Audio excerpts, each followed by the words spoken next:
Bismillahirrahmanirrahim. Assalamualaikum warahmatullahi wabarakatuh. Innal hamdalillah nahmaduhu wa nasta'inuhu wa nastaghfiruh wa na'udzu billahi min syururi anfusina wa sayyiati a'malina. May yahdihillahu fala mudhillalah wa may yudlil fala hadiyalah. Wa asyhadu an la ilaha illallah wahdahu la syarikalah wa asyhadu anna Muhammadan abduhu wa rasuluh. Allahumma shalli ala nabiyina Muhammad wa ala alihi wa man tabi'ahum bi ihsan ila yaumiddin. Allahumma inna nas'aluka ilman nafi'a wa rizqan thayyiba wa amalan mutaqabbala. Puji syukur kita panjatkan kepada Allah. Salawat dan salam semoga tercurah pada Nabi besar kita Muhammad sallallahu alaihi wasallam. Pemirsa sekalian yang semoga senantiasa dirahmati oleh Allah, yang menyaksikan lewat channel Romeso TV ataupun lewat channel dakwah yang lainnya yang disiarkan lewat rekan-rekan RTVC, begitu juga yang menyaksikan lewat Zoom Khobar Islam Academy. Malam ini kita alhamdulillah berjumpa kembali. Tema kita sebenarnya sesuai dengan di pamflet itu berhenti makan sebelum kenyang. Tapi saya agak merubah judulnya sedikit, nanti kita kaji ya sama hadisnya, hidup sehat ala Rasulullah sallallahu alaihi wasallam. Nanti bisa diganti di layar itu, coba. Nanti hidup sehat ala Rasulullah, saya sudah kirim ke grup. Nanti diganti seperti itu. Ya. Malam ini hadisnya hadis ke-47. Kita lanjut dari hadis 46 yang sebelumnya itu, ini saling kaitan sebenarnya ya, karena sebelumnya kita bahas tentang minuman beralkohol atau khamar, yang dimana Nabi Shallallahu Alaihi Wasallam katakan tentang khamar ini, yang namanya khamar itu kullu muskirin haramun, segala sesuatu yang memabukkan itu haram. Baik, saya ingatkan dulu kepada pemirsa sekalian, ini mumpung banyak juga yang nonton lewat YouTube, silahkan tuliskan pertanyaan Anda di kolom komentar. Insyaallah ada waktu kita akan jawab, begitu juga yang di Zoom. Silakan juga tuliskan di chat atau nanti siap-siap untuk bertanya. Yang mau bertanya langsung di Radio Darus Sholihin bisa lihat nomor HP yang ada di layar di 0812 281 85131. 0812 281 85131. Nanti materi ini tidak terlalu panjang karena hadisnya memang singkat. Nanti waktu yang tersisa kita gunakan untuk tanya jawab. Al-hadisus sabi' wal arba'un. Hadis ke-47. Anil Miqdam bin Ma'di Karib qala sami'tu Rasulullah sallallahu alaihi wasallam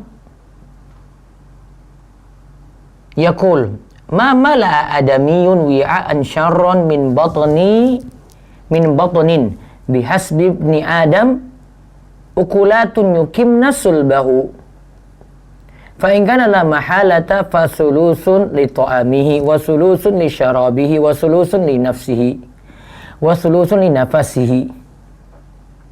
Rawahul Imam Ahmad wa Tirmidzi wa Nasa'i wa Ibnu Majah wa qala Tirmidzi hadisun hasan.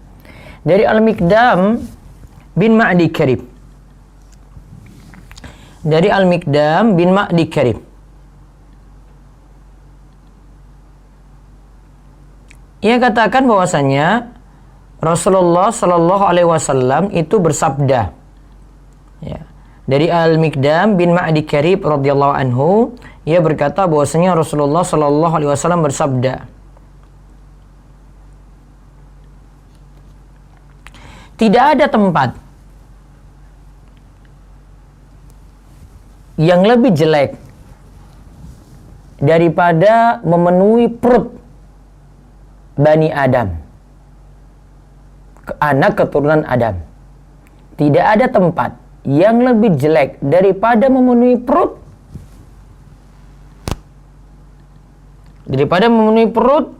anak Adam, keturunan Adam.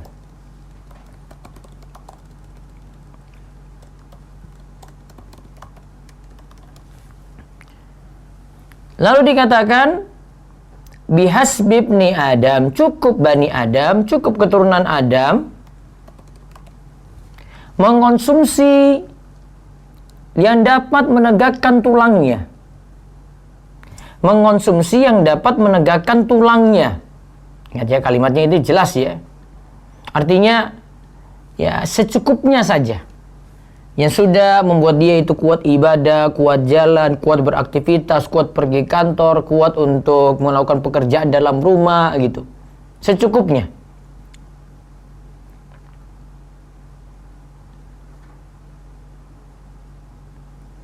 Lalu Nabi Shallallahu Alaihi Wasallam katakan, kalau memang menjadi suatu keharusan, fa in kana la mahalah. Kalau memang perut tadi ingin diisi, maka ingat, fasulusun li ta'amihi, maka sepertiga untuk makannya, wasulusun li syarabihi, sepertiga untuk minumannya, wasulusun li nafasihi, dan sepertiga lagi untuk nafasnya. Hadis ini riwayat Imam Ahmad, Tirmidzi, An-Nasai, Ibnu Majah, dan Tirmidzi mengatakan di sini hasan. Su'aib Al-Arnaud mengatakan perawi hadis ini thiqah terpercaya.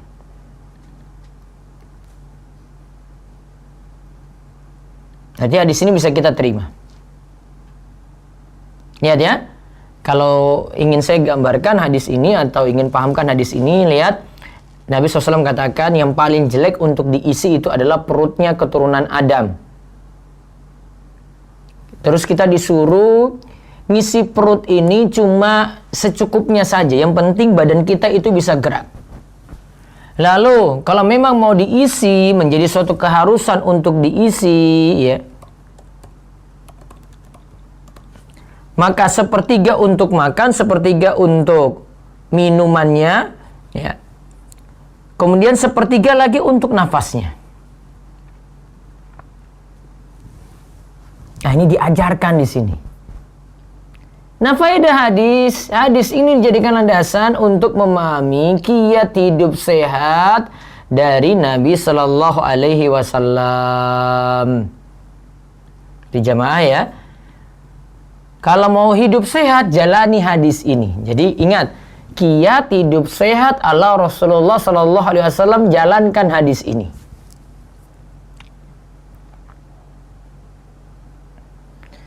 Ada seorang dokter di masa silam itu bernama Ibnu Masawai. Ketika ia membaca hadis ini dalam kitab Abu Khaythamah, ia berkata berikut ini. Ya, ia berkata, andai kaum muslimin mengamalkan isi hadis ini, niscaya mereka akan selamat dari berbagai penyakit. Ya, kalau demikian sudah, rumah sakit sudah tidak ada lagi, kosong. Yang dunia farmasi juga tidak perlu ada. Kalau semua kaum muslimin menjalankan konsekuensi dari hadis ini, sepertiga untuk makan, sepertiga untuk minuman, sepertiga untuk nafas.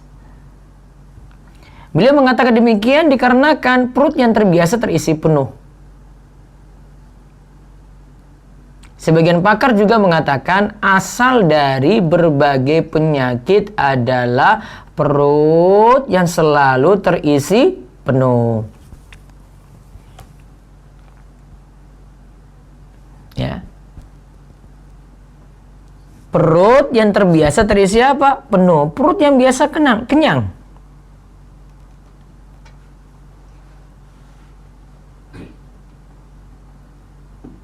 Ya. Dan ini dikarenakan biang penyakit atau penyakit-penyakit, ya, ada karena perut yang terbiasa terisi penuh tadi.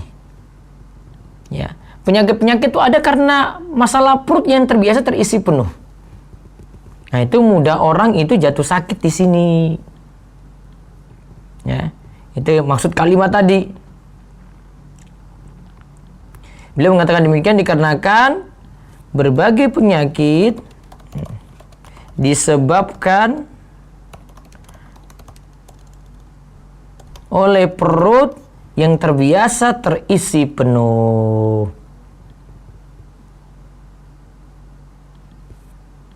Ya, dikarenakan berbagai penyakit, berbagai penyakit Penyakit disebabkan oleh perut yang terbiasa terisi penuh. Insyaallah. Jadi terbukti di sini karena tabib saja, pakar kesehatan, ya dokter itu bisa mengatakan seperti itu. Karena dia lihat kenyataan penyakit-penyakit yang ada itu seputar ya masalah perut saja. Terus Ibnu Rajab rahimahullah juga berkata, sedikit makan itu lebih baik daripada banyak makan. Sedikit makan itu lebih baik daripada banyak makan. Ini lebih manfaat bagi sehatnya badan. Ingat itu ya. Sedikit makan, kata Ibnu Rajab, itu lebih baik daripada banyak makan. Ini lebih manfaat bagi sehatnya badan. Terus ada faedah yang lainnya lagi. Ibnu Rajab rahimahullah berkata, manfaat dari sedikit makan bagi baiknya hati adalah, ini bagi hati sekarang ya, bagi baiknya hati. Hati akan semakin lembut, pemahaman ini semakin kuat, kuatul fahmi, semakin mantap dia berpikir. Jiwa semakin tenang, hawa nafsu jelek tertahan, dan marah semakin terkendali. Hal ini berbeda dengan kondisi seorang yang banyak makan. Ya, hal ini berbeda dengan kondisi sebagian kita yang banyak makan. Ya, kata Ibnu Rajab, keadaannya berbeda dengan yang disebutkan tadi. Ya, kalau banyak makan berarti hatinya semakin keras, pemahamannya itu, ya kecerdasannya kurang, berpikirnya tidak lancar, jiwa tidak tenang, hawa nafsu tidak tertahan, marah semakin menggejolak. Terus Imam Syafi'i ini buktikan, dia praktekkan hadis ini. Imam Syafi'i rahimahullah, ya ulama besar Syafi'iyah yang ya kita jadikan panutan di negeri kita ini. Imam Syafi'i rahimahullah pernah mengatakan berikut ini. Aku tidaklah pernah kenyang selama 16 tahun, kecuali satu kali saja. Kecuali satu kali saja. Di mana Imam Syafi'i katakan bahwasanya ketika dia kenyang sekali itu dia berusaha untuk mengeluarkannya. Ya. Entah cara apa dilakukan oleh Imam Syafi'i, pokoknya dia tidak mau dirinya itu kenyang. Ini bertahan selama 16 tahun. Sita asyarah. Kata beliau, kekenyangan itu membuat badan menjadi sulit bergerak. Kecerdasan semakin berkurang. Jadi sering tidur.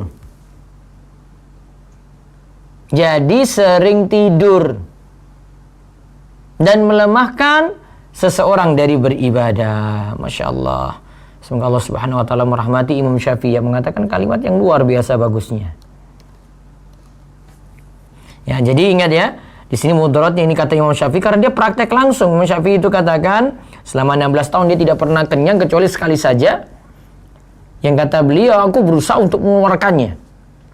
Nah, kekenyangan itu membuat badan itu menjadi sulit bergerak karena terasa berat ya. Kecerdasan semakin berkurang. Jadi sering tidur dan melemahkan seorang dari beribadah.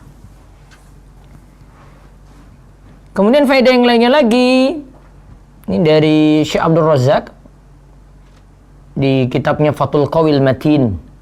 Syekh Abdul Razak bin Abdul Muhsin.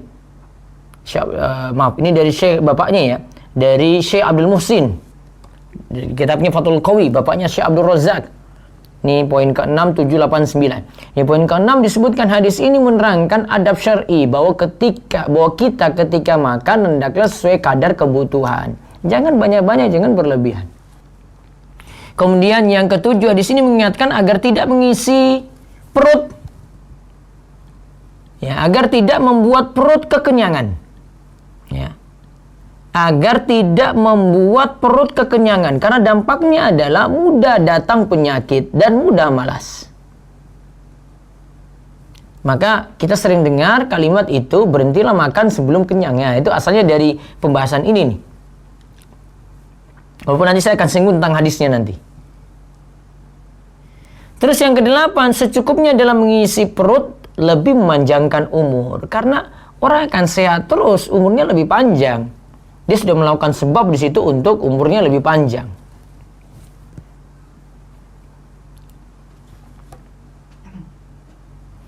Kemudian faedah yang lainnya lagi, kesembilan, jika memang mau makan lebih daripada cukup, jika memang mau makan lebih dari cukup, jadikanlah jangan sampai lebih dari sepertiga untuk perut. Jadi tadi kan sepertiga untuk makan, sepertiga untuk minum, sepertiga untuk napas. Maka dia silahkan mau kenyang silahkan, namun jangan lebih dari sepertiga untuk perutnya. Wallahu a'lam bishawab, itu yang dibahas untuk hadisnya. Sekarang saya tambahkan satu pembahasan. Ya. Itu tentang hadis berhentilah makan sebelum kenyang ya. Ini memang ada hadisnya, namun kita coba telusuri hadis tersebut. Nahnu qaumun la na'kulu hatta najuu' wa idza akalna la nashba. Kita kaum muslimin adalah kaum yang hanya makan bila lapar dan berhenti makan sebelum kenyang. Syekh Abdul Aziz bin Baz itu menyatakan hadis ini dhaif. Maksudnya yaitu kaum muslimin itu hemat dan sederhana ketika makan. Namun ingat, kata beliau, maknanya itu benar. Walaupun hadisnya dhaif, maknanya itu benar. Faedahnya apa di sini berhenti makan sebelum kenyang? Bahwa seorang itu baru makan sebaiknya jika sudah lapar atau sudah membutuhkan. Dan ketika makan tidak boleh berlebihan sampai kekenyangan. Adapun rasa kenyang yang tidak membahayakan tidak mengapa. Karena orang-orang di masa Nabi Shallallahu Alaihi Wasallam dan masa selain mereka pun pernah makan sampai kenyang. Namun mereka menghindari makan sampai terlalu kenyang. Terkadang Rasulullah Shallallahu Alaihi Wasallam mengajak para sahabat ke sebuah jamuan makan. Kemudian beliau menjamu mereka dan meminta mereka makan. Kemudian mereka makan sampai kenyang. Berarti kalau sekali-kali kenyang tidak masalah. Setelah itulah baru Rasulullah Shallallahu Alaihi Wasallam makan bersama para sahabat yang belum makan. Nah, terdapat hadis juga di masa Rasulullah Shallallahu Alaihi Wasallam ketika sedang terjadi perang Khandaq atau perang Ahzab. Ya, perang Khandaq atau perang Ahzab. Jabir bin Abdullah Al-Ansari mengundang Nabi Shallallahu Alaihi Wasallam untuk makan daging sembelihannya yang kecil, ukurannya beserta sedikit gandum. Kemudian Rasulullah Shallallahu Alaihi Wasallam mengambil sepotong roti dan daging. Kemudian beliau memanggil 10 orang untuk masuk dan makan. Mereka pun makan hingga kenyang. Kemudian keluar. Padahal tadi cuma apa? Yang diambil oleh Rasul itu sepotong roti dan daging. Ini berkahnya makanan Nabi SAW sampai bisa mencukupi banyak orang. Terus Allah menambahkan berkah pada daging dan gandum tadi sehingga bisa cukup untuk makan orang banyak. Bahkan masih banyak tersisa hingga dibagikan kepada para tetangga. Terus dan suatu hari Nabi Shallallahu Alaihi Wasallam menyajikan susu pada Ahlus Suffah. Salah satunya Abu Hurairah di situ. Abu Hurairah berkata, aku minum sampai puas. Kalau Nabi SAW itu bersabda, ayo minum lagi Abu Hurairah. Maka aku minum. Kemudian Nabi SAW bersabda lagi, ayo minum lagi. Aku minum lagi, kata Abu Hurairah. Ya, kemudian Nabi SAW bersabda, ayo minum lagi. Maka aku minum lagi. Lalu aku berkata, demi zat yang mengutusmu dengan kebenaran, tidak lagi aku dapati tempat untuk minuman dalam tubuhku. Kemudian Nabi SAW mengambil susu yang tersisa dan meminumnya. Semua ini adalah dalil bolehnya makan sampai kenyang dan puas yang wajar selama tidak membahayakan. Berarti asalnya makan sampai kenyang pun tidak masalah. Yang penting jangan sampai membahayakan, jangan sampai overdosis ketika makan, ya jangan sampai berlebihan saja. Sekali-kali kenyang tidak masalah. Seperti tadi Abu Hurairah disuruh minum susu oleh Nabi SAW, minum berulang kali, sampai dia bilang bahwasanya perut saya ini tidak ada ruang lagi untuk masukkan sesuatu, saking penuhnya. Menunjukkan kalau orang itu makan sampai kenyang pun tidak berdosa. Namun sedikit itu lebih baik, sebagaimana hadis tadi yang kita bahas. Komprominya kalau di sini berarti sekali-kali mau kenyang juga tidak masalah. Namun lebih baik itu makan yang sedikit karena manfaatnya untuk badan kita itu jadi sehat, untuk hati kita juga penuh manfaat. Wallahu a'lam bishawab. Itu yang bisa kita bahas untuk kesempatan malam ini. Saya sambil baca komentar di YouTube. Silakan untuk tuliskan pertanyaan. Yang di Zoom nanti siap-siap. Ada telepon langsung, silakan. Pertanyaan bisa bebas ya. Malam ini bisa bebas. Apa hukum makan dengan sumpit? Jika sudah terlanjur, bagaimana hukum makannya? Asalnya boleh ya, walaupun itu dari Jepang. Namun orang sudah tidak menganggap itu tasyabuh lagi. Sesuatu yang dari luar, tapi kalau tidak dianggap tasyabuh lagi, menyerupai orang kafir, maka boleh kita ikuti. Assalamualaikum Ustaz. Waalaikumsalam warahmatullahi wabarakatuh. Diet dalam Islam dibenarkan Ustaz karena sakit tertentu. Boleh. Pernah Syekh Muhammad Shalih Al-Munajjid itu ditanyakan, ada seorang laki-laki yang memang perutnya itu over banget. Overweight. Kemudian dia tanya pada Nabi dia tanya pada Syekh Muhammad Shalih Al-Munajjid ini di kolom tanya jawab saya baca. Ada terjemahannya. Ini saya baca terjemahannya. Wah Syekh, saya ini kondisi perut saya itu overweight. Namun saya rajin sholat. Tapi saya ingin supaya badan saya ini turun. Ada nggak bacaan-bacaan ruqyah yang bisa membuat badan saya itu jadi turun lagi? Ya. Syekh intinya itu jawab, tidak ada bacaan khusus untuk itu. Yang jelas, coba amalkan hadis ini tadi. Itu hadis tadi itu yang kita sebut. Sepertiga untuk makan, sepertiga untuk minuman, sepertiga untuk nafas. Praktekkan itu. Ya menunjukkan kalau di sini sebenarnya ya isyaratnya disuruh makan sedikit. Ya bahasa bebas kita ya diet. Namun diet nanti timbang-timbang ya. Ada yang diet ini keterlaluan, buat orang itu jadi tambah sakit. Ini nggak boleh. Namun kalau dietnya itu memang wajar-wajar saja, tidak ada masalah untuk itu. Wallahu a'lam. Assalamualaikum Ustaz. Waalaikumsalam warahmatullahi wabarakatuh. Izin bertanya, bagaimana hukumnya makan di tempat all you can eat? Bayar satu harga, bisa makan sepuasnya dalam kurun waktu tertentu 90 menit biasanya. Ini macam-macam bentuknya ya. Coba saya gambarkan dulu. All you can eat ya. All you can eat kita masuk dengan harga tertentu. Misalnya taruhlah 100.000, makan sepuasnya.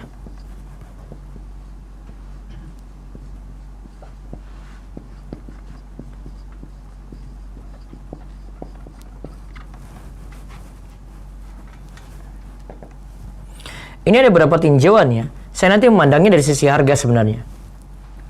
Ada seperti kita masuk di lounge. Kalau di bandara itu ada lounge. Di sini dengan biaya 100.000, bahkan itu lebih mahal lagi. Itu bukan hanya untuk makan saja. Itu makan plus fasilitas.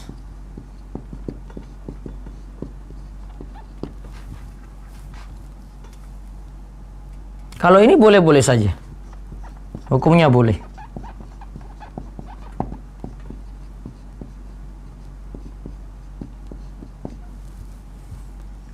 Ada yang kedua,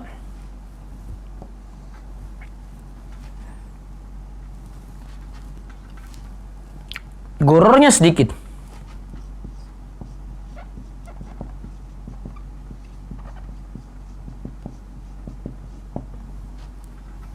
Ini biasa kalau harganya tinggi, ini gorornya lebih sedikit ini. Jadi kita masuk makan, ambil ayam 2, ambil ini ya, waktu 90 menit tadi ya. Satu orang satu misalnya. Kalau ditaksir harganya ya mendekati 100.000.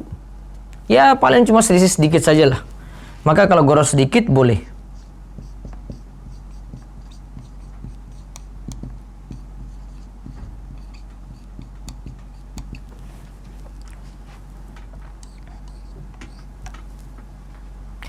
Ini termasuk juga di sini kalau goror sedikit ada yang jual barang di toko itu semuanya serba 10.000. Ya, semuanya serba 10.000. Barang ini 10.000, ini 10.000, 10.000 gitu ya. Kalau memang barang itu rata-rata ya sekitar 7.000, 12.000 gitu, terus ditetapkan. Sudah semuanya 10.000 saja. Nah, gorornya sedikit. Itu tidak masalah. Namun kalau gorornya banyak,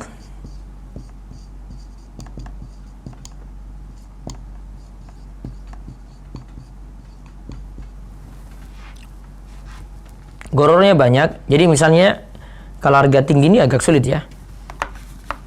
Saya turunkan. Makan 20.000 sepuasnya. Nah, ini kalau bagi anak mahasiswa, ini tarif yang luar biasa. Dia bisa ambil ayam 3, tempe 2, minum es teh, ya, tambah kerupuk 3 gitu.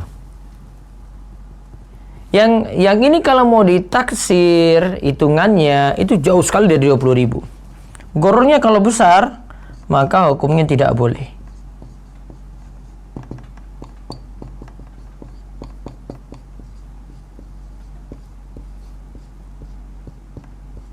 Itu ya. Rinciannya seperti itu.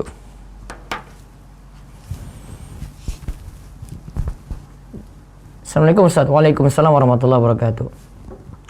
Kadang mata saya tertuju pada ujung sajadah pada saat sholat.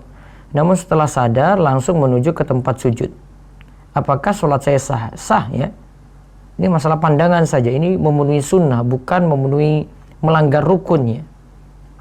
Maka tidak mempengaruhi cacatnya sholat.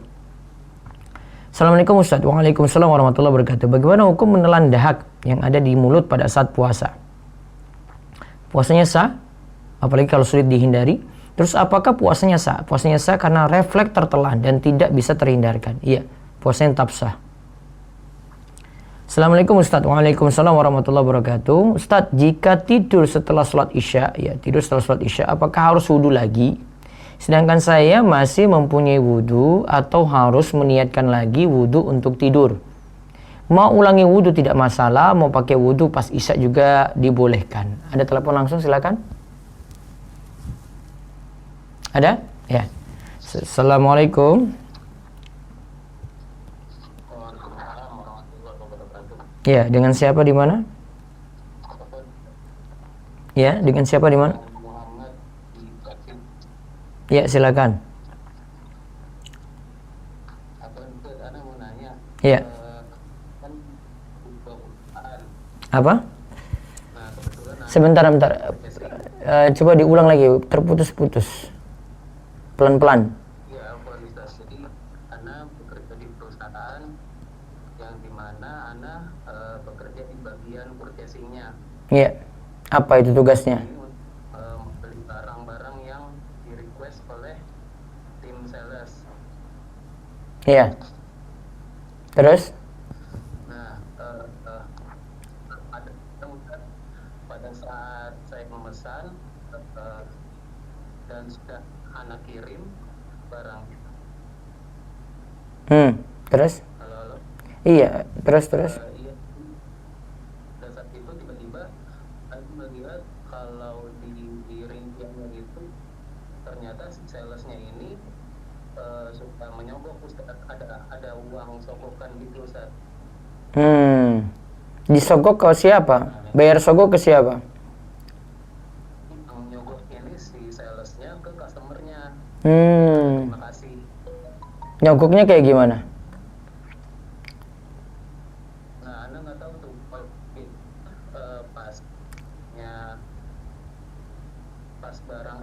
pas udah barang dikirim baru dia kasih fee ke customer gitu Ustaz. Iya, terus tujuannya untuk apa sogok tadi? Nah, sebagai tanda terima kasih mungkin si salesnya itu. Iya, maksudnya tujuan selain terima kasih apa? Kan punya maksud tertentu. Proyeknya itu tadi gitu Ustaz. Apa? Sebagai takdir, itu udah dikasih ke salesnya ini gitu, sales saya gitu misal. Ya, terus? Terus juga supaya si sales ini dapat project lagi dari si customer ini gitu. Iya, terus? Nah, Anda kan sebagai profesi nggak tahu menahu ya Ustaz di lapangan seperti apa. Tiba-tiba pas ngelipet kok ada ada itu gitu salesnya. Iya. Nah, hukum Anda bekerja di perusahaan itu gimana ya Ustaz ya? Kan tidak kaitannya langsung. Halo. Gimana? Kan tidak kaitannya langsung. Ya. Tidak kaitan langsung. Halo. Tidak kaitan langsung. Baik Ustaz. Jadi tidak masalah kalau saya nilai. Ya, itu urusan dia yang salah di bawah. Oh, nah. Baik Ustaz. Syukran jazakallahu Iya. Waalaikumsalam. Allah ibarik fiik. Ustadz, penerbit kitab fikih Imam Syafi'i apa yang recommended? Aduh, kalau buku terjemahan saya belum tahu ya. Saya biasanya cari yang Arab. Ustadz, kalau beliin daster untuk teman kita yang non-muslim, maksudnya untuk dipakai di depan suami, tapi kalau dia tetap pakai di depan bukan mahram, karena dia memang tidak tutup aurat, apakah anak kena dosa jariah? Baiknya tidak jual pada dia, karena dia tidak seperti orang muslim, apalagi wanita berjilbab yang memperhatikan ini pakai di mana gitu ya. Ustadz, apakah dosa kalau kita suka wisata kuliner? Wisata kuliner sah saja boleh ya, boleh. Tadi kan cuma anjuran, sepertiga untuk makan, sepertiga untuk minum, sepertiga untuk udara. Wisata kuliner boleh-boleh saja, keliling-keliling nggak masalah, itu tidak terlarang di sini. Ustadz lanjut bertanya, bagaimana jika ibu membelikan anak makanan dan ibu ingin anak memakannya tetapi kondisi perut anak sudah tercukupi, apakah sebaiknya anak tetap memakannya untuk menyenangkannya? Bisa jadi karena ingin menyenangkan ya boleh. Ya, karena kita nggak enak sama orang gitu, apalagi ini orang tua sendiri. Sama ketika kita bertamu juga, tuan rumah sudah siapkan makanan untuk kita, sedangkan kita baru saja makan gitu, tetap terima saja, jangan buat dia kecewa. Mendingan kita menyenangkan dia, walaupun kita dalam keadaan kenyang, ya sudah makan secukupnya saja. Ya, assalamualaikum. Ya. Halo, assalamualaikum. Iya, langsung fokus telepon, silakan. Ya. Dari siapa? Restianto Situbondo, Jawa Timur. Ya, monggo.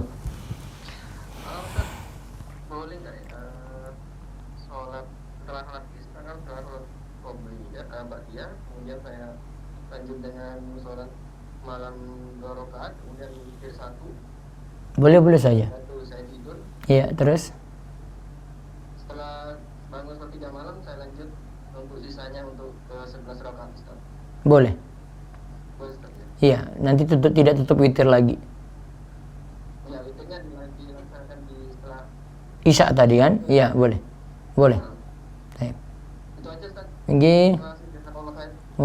Waalaikumsalam warahmatullahi wabarakatuh. Ada pertanyaan lagi.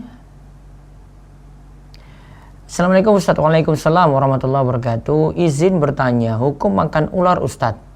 Ada teman yang ingin membeli daging ular. Ular itu hewan fasik. Fuaisikon. Setiap hewan fasik itu diperintahkan dibunuh. Dan kaidah para ulama, yang diperintahkan dibunuh atau fasik tadi termasuk hewan yang haram dimakan.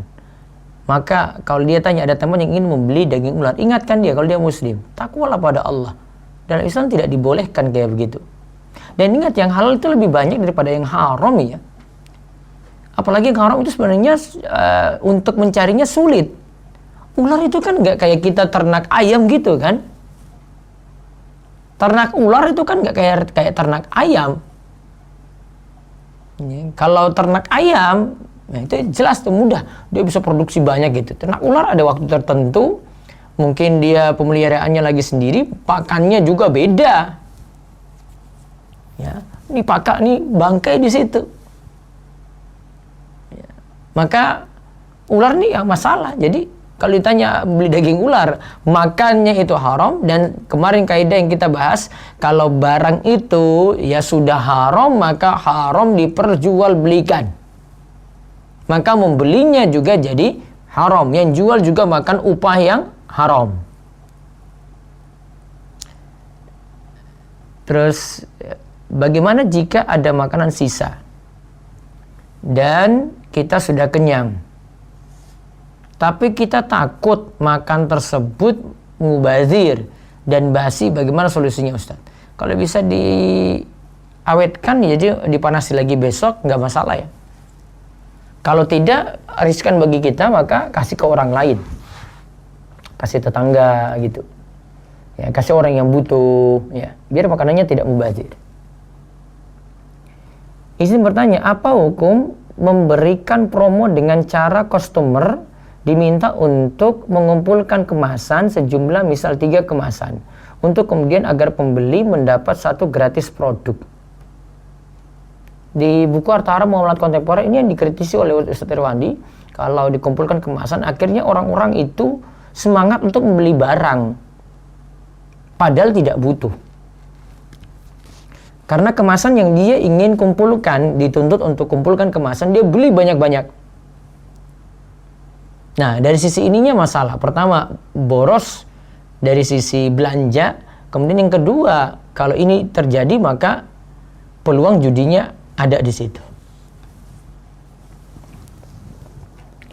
Bagaimana mengobati mata minus, Ustadz? Adakah kisah tentang mata minus pada zaman Nabi? Wallahu alam. Tanya sama Pak Dokter.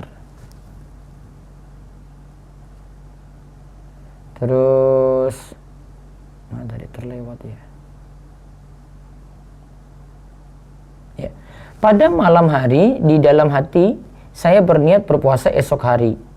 Dan paginya, pada saat sahur, saya berniat kembali di dalam hati. Saya berniat berpuasa hari ini. Apakah puasa saya sah? Ya sah. Apa yang mengganjal di situ? Assalamualaikum Waalaikumsalam warahmatullahi wabarakatuh. Bagaimana caranya menasihati teman yang masih suka membaca dan percaya dengan zodiak?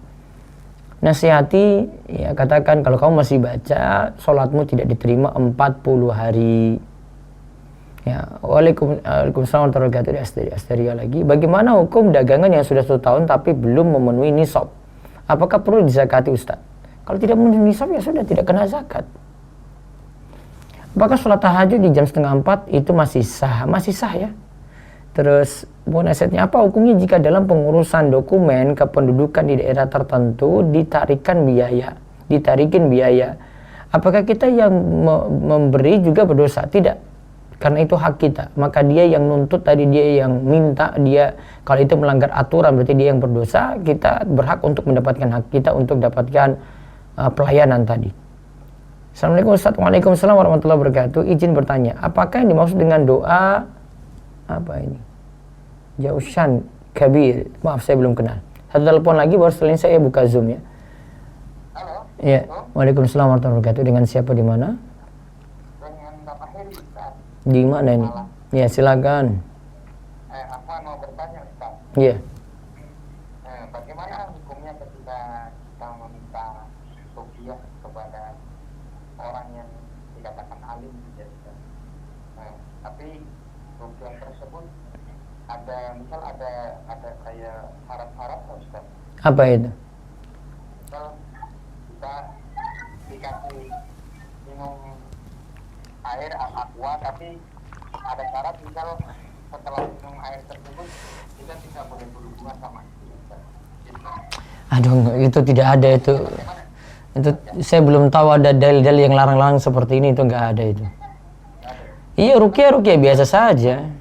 Gimana ketika yang menyuruh itu orang tua kita, Ustaz? Ya, bilang sama orang tua itu pengobatannya sudah aneh-aneh, masa kayak gini saya dilarang-larang gitu. Iya. Kalau dia tadi misalnya suruh minum hasil ruqyah itu lewat media air, boleh. Boleh. Tapi kalau sudah pakai pantangan kayak gitu, pantangan ini yang masalah ini tadi. Ya. Gitu ya. Jadi Waalaikumsalam. Baik, lewat Zoom silakan. Nah, Ustadz, silakan Ibu Nabila Rahmadani. Assalamualaikum warahmatullahi wabarakatuh. Waalaikumsalam warahmatullahi wabarakatuh. Silakan. Mau nanya Ustadz, tadi pagi saya lihat serialnya Dajjal di rumaiso.com Instagram. Ya. Di sana disebutkan kalau misalnya Dajjal itu manusia biasa Ustadz. Nah, saya jadi kepikiran Ustadz, kan waktu itu kalau nggak salah sahabat Nabi yang bernama Tamim Ad-Dari, itu pernah ketemu. Ya, Tamim Ad-Dari itu pernah ketemu sama Dajjal di sebuah pulau gitu. Iya. Yang jadi pertanyaan, apakah Dajjal ini terlahir seperti manusia pada umumnya Ustadz, dari rahim seorang ibu, atau Allah ciptakan celing tiba-tiba ada gitu Ustadz? Ya pokoknya Dajjal ada gitu aja. Dan dia manusia. Gitu ya. Iya. Ibunya siapa? Wallahu a'lam. Iya. Nggak tahu. Oh iya. Oh iya. Yang jelas di cerita Tamim Ad-Dari dia sudah ada dan nanti akan keluar di akhir zaman, tinggal menunggu waktu. Halo? Oh iya. Iya, dia tinggal menunggu waktu saja. Iya Ustaz. Gitu ya. Kemudian Ustaz ya Ustaz. Yang kedua Ustaz, saya baca di ruqayyah.com juga, itu ada pembatal wudhu itu salah satunya adalah keluarnya kentut dari kobul ataupun dubur ya Ustaz. Tapi saya pernah baca Ustaz, kalau misalnya kentut atau keluar misalnya kayak angin dari farji itu katanya nggak membatalkan wudhu Ustaz. Yang mana ya Ustaz yang benar itu? Segala sesuatu yang keluar dari dua jalan maka membatalkan wudhu kecuali mani. Kaidahnya kayak gitu. Oh iya. Segala sesuatu keluar dari dua jalan membatalkan wudhu kecuali mani. Ya Ustaz. Gitu ya. Terima kasih, jazakallahu khair. Wa iyyakum. Assalamualaikum. Waalaikumsalam warahmatullahi wabarakatuh.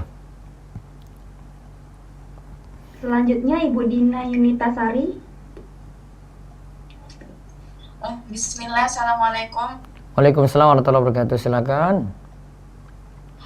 Ustaz, hukumnya memakai pakaian fans khimar bagi wanita itu gimana Ustaz? Pakaian apa? Fans khimar. Apa itu khimarnya itu menyatu sama lengan itu Ustaz. Sebentar, saya cek dulu. Gamis ya? Iya Ustaz. Fans khimar. Iya Ustaz. Itu apa yang menyatu? Lengannya itu? Menyatu dengan lengannya tuh Ustaz. Himar menyatu dengan lengan. Himarnya itu maksudnya jilbabnya ya? Iya. Kalau selama lebar tidak masalah, tapi kalau bentuk lekuk di lengan, kelihatan lengan gitu baiknya tidak. Nah, bentuknya macam-macam ya. Iya Ustaz, ada yang bolong di bagian lengan. Ini bentuknya macam-macam, nggak semuanya bentuk lekuk sih. Yang penting lebar saja. Yang penting lebar. Tapi itu bagian tangannya berbentuk Ustaz. Gimana Ustaz?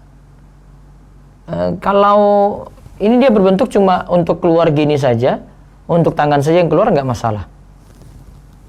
Oh, nggak masalah. Iya. Kalau misalnya yang bagian bolong itu Ustaz, ada yang bagian bolong bagian ke tangannya tuh Ustaz. Bagian? Yang bolong masuk ke tangan tuh Ustaz. Jilbabnya itu bolong, nanti tangannya itu masuk keluar. Baiknya tidak dikeluarin kayak gitu, kecuali bagian telapak tangan saja. Oh, nah Ustaz. French khimar ya. Terus? Nah Ustaz, itu kan ada saat hadis orang yang mengambil wudhu sebelum tidur, malaikat akan bersamanya dan mendoakannya. Gimana kalau misalnya di saat orang tersebut itu tidur lalu keluar kentut, apa tetap malaikat akan bersamanya Ustaz? Yang penting sudah dilakukan sebab sebelum tidur ya. Ya keadaannya sudah berwudu namun ya qadarullah kentut. Nah Ustaz, syukran jazakallahu khairan. Wa iyyakum. Baik, ada lagi lewat Zoom, silakan. Silakan Ibu Indriana. Assalamualaikum warahmatullahi wabarakatuh, Ustaz. Waalaikumsalam warahmatullahi wabarakatuh. Silakan, Bu. Iya, Ustaz, mana yang lebih utama mana yang lebih utama apabila dalam berpakaian syar'i nurut pada suami atau nurut dengan aturan Allah. Artinya begini, ada akhwat yang dia misalnya pengen pakai jilbabnya panjang gitu kan, sampai ke bawah perut, tetapi suaminya nggak suka, sukanya pakai jilbabnya yang ya cukuplah sedada aja gitu, atau mungkin pakai jilbab-jilbab model pasmina gitu kan. Itu mana yang lebih diutamakan Ustadz? Nurut ke suami atau nurut kepada aturan syari dari Allah? Suaminya tidak senang pada apa? Pakaian model gimana? Katanya kelihatan tua, misalnya gitu Ustadz. Keluar apa? Kelihatan apa? Jadi tua. Jadi kelihatan lebih tua istrinya kalau pakai yang panjang kayak gitu. Suami masih suaminya kurang gaul Penilaiannya beda-beda dia itu. Jadi nasihat untuk akhwat ini bagaimana? Nasihat untuk suaminya, jangan dibatasi kalau istri sudah pakaian benar gitu loh.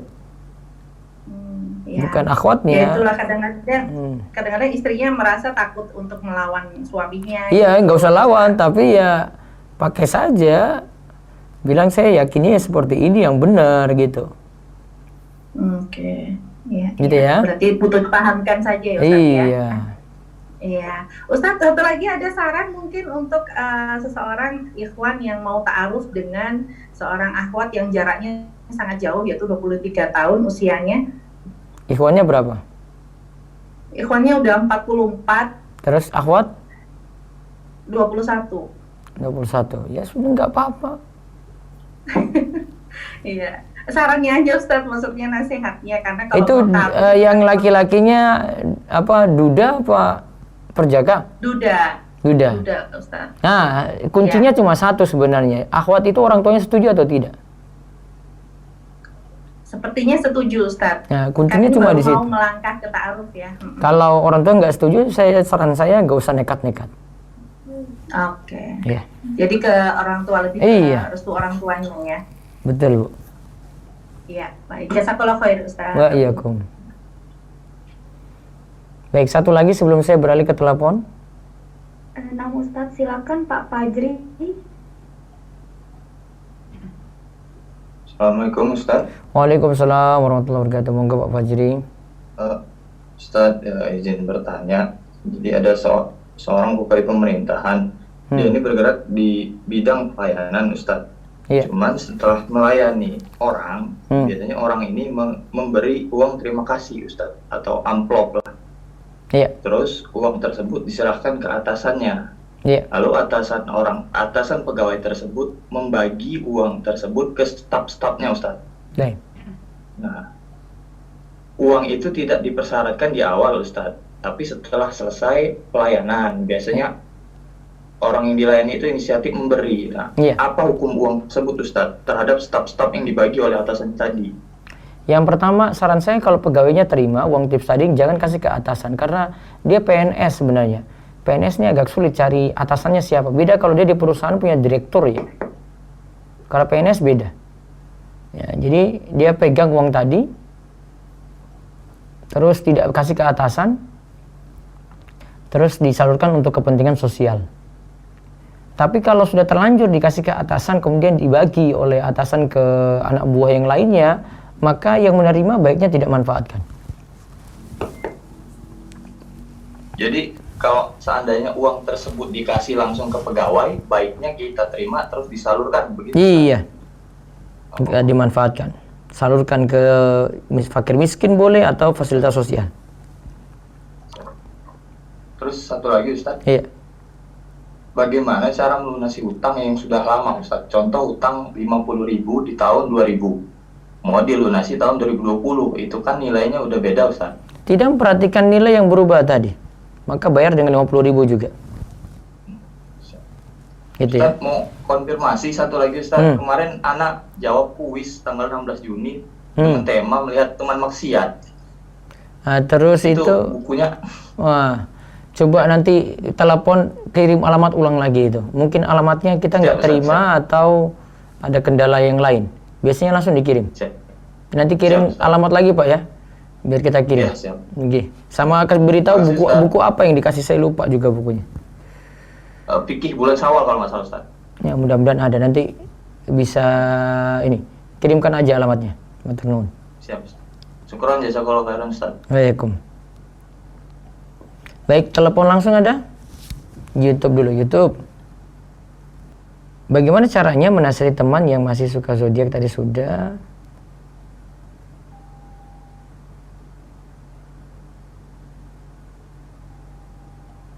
Ya, silakan. Assalamualaikum. Assalamualaikum Ustaz. Waalaikumsalam warahmatullahi wabarakatuh. Halo, saya Rohman dari Jakarta. Ya, silakan Pak. Mau tanya, kalau biasa kan kalau pinjam uang itu kan kalau kena bunga itu kita kena riba ya Ustaz ya. Ya. Kalau kita ganti, misalkan kita ganti pakai akad jual beli Ustaz. Gimana lagi itu? Iya, gimana Pak? Saya sambil jawab nulis nih. Iya, jelas. Silakan Pak. Halo. Iya, sambil saya nuliskan di papan ini. Halo, Jauh ya? halo Ustaz. Iya Pak, silakan. Ya, kita kan punya motor, kita jual ke misalkan ke orang lain gitu ya. Pada saat itu si barang itu jual balik ke kita pakai akad jual, kan kalau namanya orang jual beli harus ada untung, ya kan? Iya. Kita jual ke dia 10 juta dan dia jual balik ke kita misalkan 10.500.000 atau 11 juta gitu ya. Iya. Nah, jadi kita cicilnya itu cicil tiap bulan. Jual beli inah itu yang tidak boleh itu trik riba. Gimana? Itu trik riba. Oh, nggak boleh ya? Iya, nggak boleh. Karena riba. Nggak usah muter-muter, itu artinya Bapak pinjamkan uang sekian terus kembalikan lebih. Jadi motor yang ada itu cuma kedok saja. Tidak ada motor pun, cuma ingin kembalikan uang lebih. Itulah trik riba.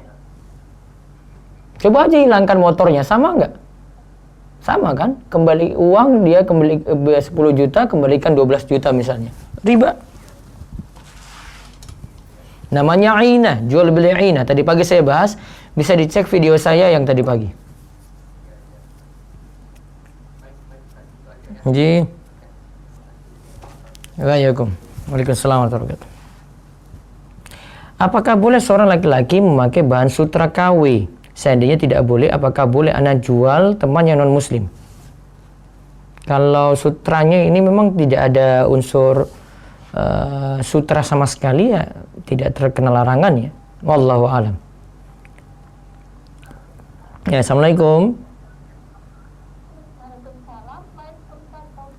Iya betul, dengan Bu siapa di mana? Iya, silakan. Ya silakan Bu.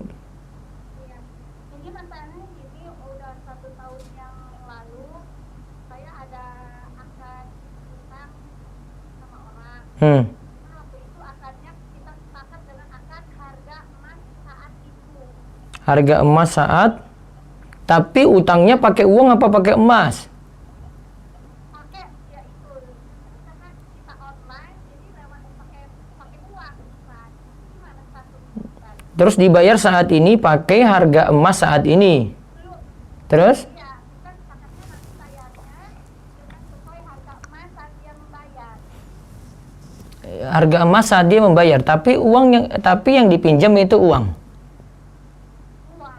Jadi misalnya dulu saya taruhlah harga emas dulu 500.000 misalnya 500.000. Waktu itu harga uangnya 22 juta. Emasnya berapa gram? Berarti nanti kalau mau bayar lunasi saat ini, bayar juga dengan emas 40 gram. Iya, Ustaz. Iya, riba. Nggak boleh. Yang boleh, tadi utang berapa? 22 juta ya? Iya. Nah, bawa ke sekarang ini 22 juta juga. Terus dihargakan emas saat ini. Jadi bukan yang dihargakan emas itu bukan ibu bawa 40 gram yang dulu dihargakan 40 gram saat ini, bukan. Dulu itu kan pinjamnya 22 juta. Nah, 40 gram kan. Tetapi kalau sekarang 22 juta itu cuma dapat setengahnya, berarti cuma sekitar 20 gram. Nah, maka ibu harus nerima uang 20 gram saja. Iya. Iya, kalau ibu tetap ubah ke emas saat ini 40 gram, kembalikan 40 gram seperti dulu, maka riba. Itu triknya kayak gitu, kalau riba triknya kayak gitu. Pasti naik itu, Bu. Namun kalau ibu suruh bayar 22 juta, bayar 22 juta, nggak akan naik. Malah ibu rugi, karena nilainya berubah. Ya, resiko. Gitu ya. Iya, ibu kasih emas. Ini, saya ini kasih kamu emas 20 gram. Gitu. Gitu ya. Baik. Waalaikumsalam warahmatullahi wabarakatuh. Ustaz, tadi pagi Ana dengar kalau tidak boleh isi air galon bermerek dengan air isi ulang biasa. Kenapa ya Ustaz? Solusinya bagaimana? Iya, karena itu kan galonnya itu sebenarnya wallahu alam, setahu saya itu ada aturan tentang itu ya. Kan kita datang kalau ke toko ya, saya bawa galon merek A. Ya saya tukar dengan merek ini, saya nggak mungkin ganti merek kan. Berarti memang regulasinya kayak begitu. Maka saran saya kalau mau mengisi ya, ini masalahnya isi ulang ini. Kalau isi ulang sih masih boleh sih kalau saya sih. Tapi kalau tukar dengan merek lain ini. Ini apa tadi kasusnya? Tidak boleh isi air galon bermerek dengan air isi ulang biasa. Coba lihat regulasinya lagi. Kalau memang tidak ada regulasi kayak gitu sih, ya sah-sah saja, boleh-boleh saja. Tadi itu yang saya maksudkan, dia tukar dengan galon lain gitu. Wallahu a'lam. Asalnya masih boleh. Mungkin saya ralat dulu.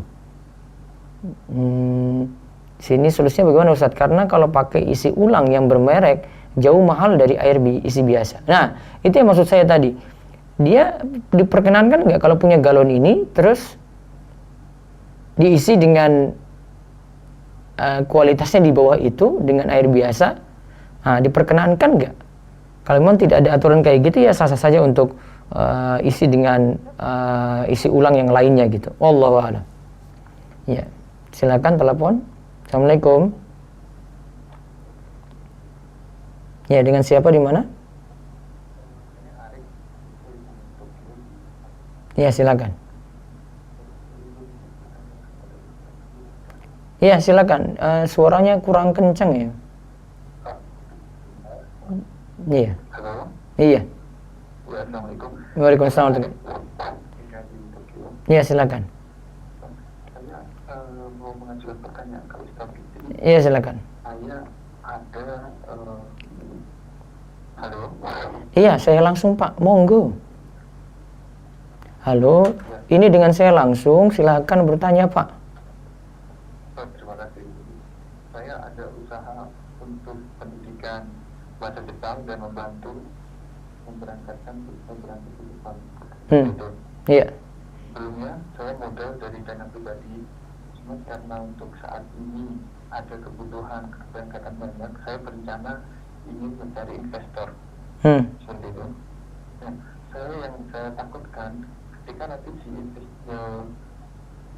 hukum investor ini dan satu nanti ketika belum meminjamkan itu, saya takut terkena risiko ini. Saat ini apakah dia meminjamkan saya misalkan 100 juta, 200 juta, atau akadnya itu ke investor dan investor harus buat untuk introduksi seperti itu.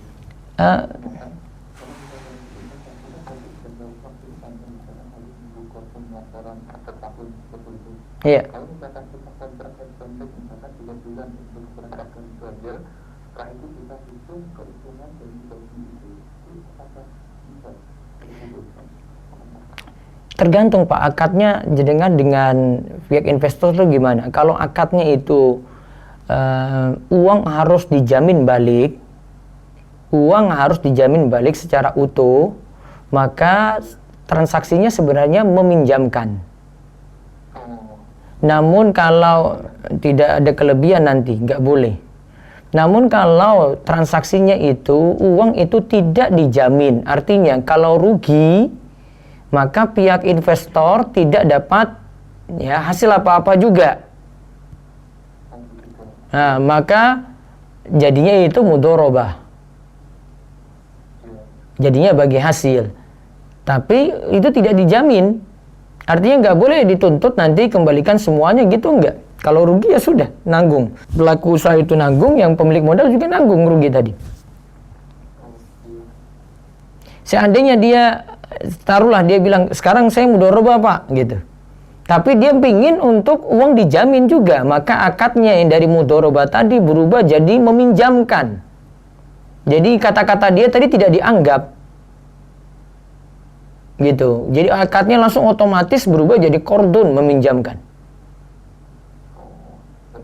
Iya. Tapi kalau untuk kontraknya sendiri itu tidak harus 1 tahun ya, kalau misalkan untuk kontrak perjanjian kerjasama. Nah, itu tergantung kesepakatan. Iya. Bisa dengar. Terima kasih. Iya. Waalaikumsalam warahmatullahi wabarakatuh. Assalamualaikum Ustaz, izin bertanya, apa hukumnya diet dengan memilih-milih makanan dan terlalu fanatik dengan karbohidrat? Karena punya pemikiran kalau karbohidrat bikin gendut. Tidak usah berlebihan kayak gini, biasa-biasa saja gitu loh. Kan diet itu nggak selamanya juga dengan makanan, ada dengan pola tidur yang baik, olahraga gitu. Bisa perbaiki kayak gini daripada terlalu menyiksa diri ya. Saya takut terlalu menyiksa diri nanti zolimi diri sendiri. Ya, Assalamualaikum. Halo, Assalamualaikum. Waalaikumsalam warahmatullahi wabarakatuh. Silakan. Iya. Iya, silakan. Ini Ustaz, saya kan pernah pinjam uang, pinjam ini ke istri, emas, emas perhiasan gitu ya. Iya. Emas perhiasan. Nah, saya nanti itu dia kan cincin 3 buah. Itu kan nggak 24 karat ya Ustaz. Nanti saya balikinnya sesuai gram berat cincinnya atau gimana ya Ustaz ya? Kan pinjam, berarti sesuai dengan yang dipinjam tadi kembalinya sama. Meskipun bukan 24 karat gitu ya Ustaz ya? Ya kalau itu keridoan dari istri ya. Gitu ya. Baik. Bagaimana jika kita Waalaikumsalam warahmatullahi wabarakatuh. Bagaimana jika kita diberi makanan oleh teman sedang kita tahu membelinya dari GoFood yang menggunakan promo GoPay? Asalnya kita terimanya boleh, kita halal bagi kita untuk makan, yang masalah untuk dia yang manfaatkan promo GoPay tadi dengan saldo dia. Baik, selanjutnya Zoom, monggo. Zoom silakan. Pertanyaan via chat. Iya, bisa 2, monggo. Bismillah, izin bertanya Ustadz di luar tema tentang grup Telegram atau WhatsApp.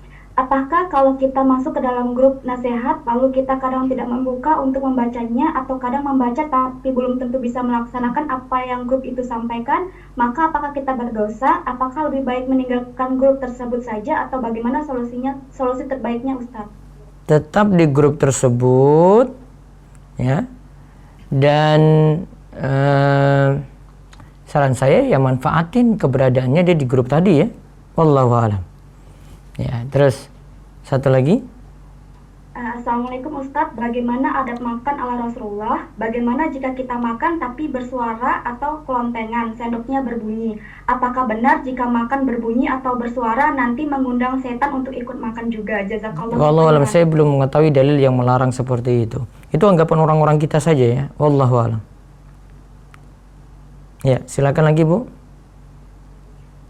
Nah, Ustadz. Assalamualaikum Ustadz, semoga Allah selalu menjaga Ustadz. Afwan Ustadz, ada titipan pertanyaan, bagaimana hukum bekerja di dealer, bagian bengkel, dan di situ juga ada penjualan yang memakai jasa leasing. Apakah bagian bengkel juga termasuk pelaku riba karena satu atap dengan penjualan? Jazakallah khair Ustadz. Yang terkena langsung yang transaksi riba tadi, salesnya yang berakad riba, kemudian yang ngurus masalah keuangan yang keuangan dari jual beli riba tadi. Wallahu a'lam. Ya, terus satu lagi. Nah, Ustaz. Assalamualaikum Ustaz. Ketika ada acara biasanya dikasih makan Ustaz berupa nasi padang atau makanan yang lain. Bagaimana hukumnya kalau kita makan tetapi tidak habis? Apakah kita berdosa Ustaz? Jazakallahu khair. Tidak berdosa. Kalau memang tidak ini suka atau tidak bisa habiskan ya tidak masalah situ. Wallahu a'lam. Baik. Saya baca lewat ini terakhir. Untuk pedagang baiknya menjual barangnya berapa persen dari harga kulakannya Ustaz? Tidak dibatasi ya, bebas pedagang itu ya. Jadi pedagang itu mau cari untung sampai 10 kali lipat, itu boleh-boleh saja. Bagaimana cara menjelaskan kepada teman tentang isbal? Karena menurut dia Arab saja banyak yang pakai lebih daripada mata kaki. Karena memang ada beda pendapat sehingga banyak yang menerapkan juga boleh-boleh saja ya. Ada yang berada dengan hadis Abu Bakar, kalau Abu Bakar itu celananya melorot dan lakukan tidak dengan sombong, maka sebagian ulama itu katakan kalau isbal tidak karena sombong maka boleh.